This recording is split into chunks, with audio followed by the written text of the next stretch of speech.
au-delà d'aider le conseiller, ça peut aider l'entreprise dans son ensemble. Et si oui, comment? Parce qu'on parle aussi beaucoup de ça, la connaissance client, valoriser l'entreprise avec la connaissance client. Qui veut répondre? Ben j'y vais. Hein. Eh ben. Bah oui, on a parlé de valeur créée pour le client, de valeur créée pour le conseiller. Et quelle est la valeur créée pour la marque ou l'entreprise? Voilà. C'est ça ta question. Et évidemment, la question, enfin la réponse est plutôt dans la somme de toutes ces informations. Qu'est-ce qu'on en fait? Hein, on parle depuis 10 ans maintenant de data, le data-driven marketing, etc. Tout est dans la data. Et en fait, on s'est bien rendu compte que c'est plutôt la question de qu'est-ce qu'on fait avec la data, donc qu'est-ce qu'on fait avec ces informations. Et pour moi, dans cette relation client et dans l'utilisation des outils et des machines, ça va nous permettre deux choses essentielles. La première, de détecter une urgence. Donc forcément, il peut y avoir une situation qui revient plusieurs fois et qui est dispatchée sur différents conseillers, mais c'est peut-être le même problème. Et donc, il y a une urgence à traiter ce problème. Et on va avoir un indicateur là d'action. Et puis la deuxième chose, mais ça c'est assez classique dans le service client, je crois. Et la deuxième chose, c'est d'aller chercher des signaux faibles. Et on sait aujourd'hui que ce sont les signaux faibles qui permettent d'améliorer le service, la relation bien sûr, mais le service rendu au client, et même aussi de définir les prochaines offres en fait. Et donc c'est dans cette analyse fine des conversations, et comme on a un conseiller augmenté, comme on vient de le dire, très justement, eh bien, il va être capable de remonter, assisté par la machine, des signaux faibles qui vont se transformer en insight, comme on dit en marketing, hein, en informations qui vont permettre de créer quelque chose de nouveau, que ce soit un service ou une offre différente. Et ça, je pense que c'est extraordinairement valorisable si on le fait bien. Donc c'est ça aussi, je pense, la création de valeur. Patrick, on le fait bien ou pas aujourd'hui? Oui, bah, effectivement, l'analyse de toute cette data-là, c'est ce qu'on appelle couramment l'analyse de la voix du client. Ça, en fait, c'est quelque chose qui se fait bien aujourd'hui, puisqu'on arrive à détecter aussi bien les signaux forts que les signaux faibles et remonter toutes ces informations-là au manager, à la direction. Et dans le conseil augmenté, il faut ne pas oublier que le conseiller, bien sûr, il est tout seul lorsqu'il est devant son client, mais grâce donc à l'IA et puis à l'apport des applications, il peut aussi faire appel aux autres collaborateurs, aux autres salariés de l'entreprise qui peuvent aussi l'aider.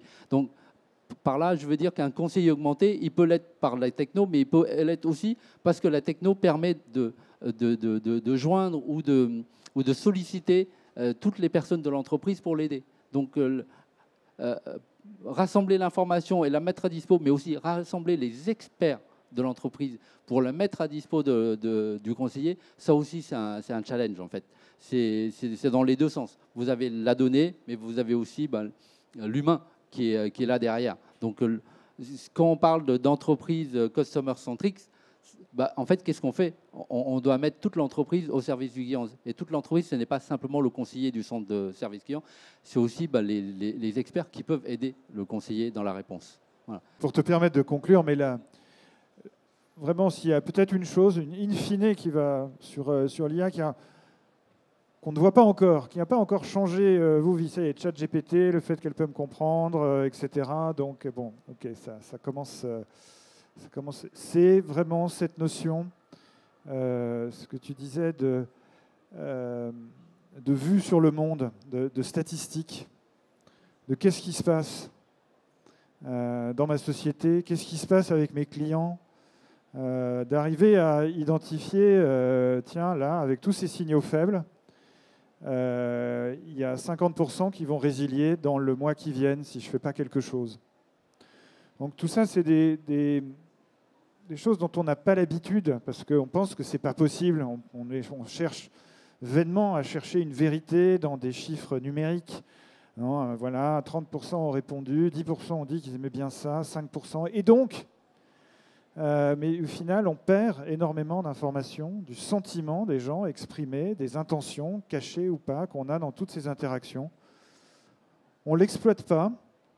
Et c'est la promesse cachée, alors la promesse qui peut paraître aussi dangereuse, mais dans le cadre du service client, là on est dans un cadre circonscrit, c'est la promesse, c'est celle d'avoir accès enfin à des statistiques qui ne sont plus des statistiques numériques, mais qui sont des statistiques de sentiment, et de comprendre finalement la manière dont dont marche ma société, dont marche mon service client, basé avec une vue totalement nouvelle. Donc non seulement ça, mais aussi la capacité d'agir. C'est-à-dire de dire finalement ce que me remonte mon centre, mon service client, c'est que il n'est pas très humain en ce moment. Et donc, manque d'humanité. Je vais pousser le curseur de l'humanité. Je vais pouvoir mesurer le fait que j'ai essayé d'être plus humain dans ma relation client. Je vais pouvoir le mesurer sous une forme de sentiment ou analogique. Voilà, ça c'est quelque chose qui n'est pas encore perçu, d'accord, sur la révolution de l'IA, telle qu'elle existe aujourd'hui, avec ses limitations, ses techniques. C'est absolument pas perçu par l'individu d'avoir de nouvelles statistiques, de nouvelles capacités à agir, passer d'un monde très numérique à finalement revenir à un monde analogique de sentiments et sur lequel je peux agir. Oui, c'est le vrai problème des statistiques, c'est que ça nous a emmenés dans un monde de chiffres qui est difficile à comprendre, alors que la question de l'humain face au service client, c'est de savoir s'il y a quelqu'un qui lui répond et qui le comprend. Donc c'est limité à 0-1, si on fait du binaire. Donc soit il n'y a personne qui lui répond, soit il y a quelqu'un qui lui répond correctement. En fait, évidemment, ce n'est pas une question de nombre, donc on pourrait avoir un plateau de 500 personnes pour répondre à nos clients. La question est la qualité, en fait. C'est la qualité de la réponse qui nous intéresse.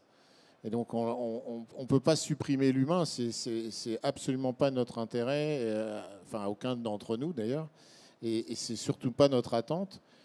On voudrait avoir la bonne personne, quoi. C'est ça notre requête. Et donc, l'intelligence artificielle va nous permettre d'avoir la bonne personne au-delà de savoir si... il y aura 100 000 personnes pour nous répondre, ou si il suffirait en fait qu'il n'y en ait qu'une, quoi, ça suffirait. Mais donc c'est pas est-ce que l'humain va disparaître dans le service client, la question c'est est-ce que l'humain va être enfin capable de répondre correctement à ma question. Et ça, c'est notre espérance, et c'est pour ça qu'on peut intégrer ces outils aujourd'hui. C'est ce que disaient à la fois Nicolas et Patrick, on est déjà capable de faire pas mal de choses, donc on va vers ça, vers cette idée que quand je vais appeler, j'aurai une personne, et cette personne, elle va me comprendre et elle va m'apprendre quelque chose.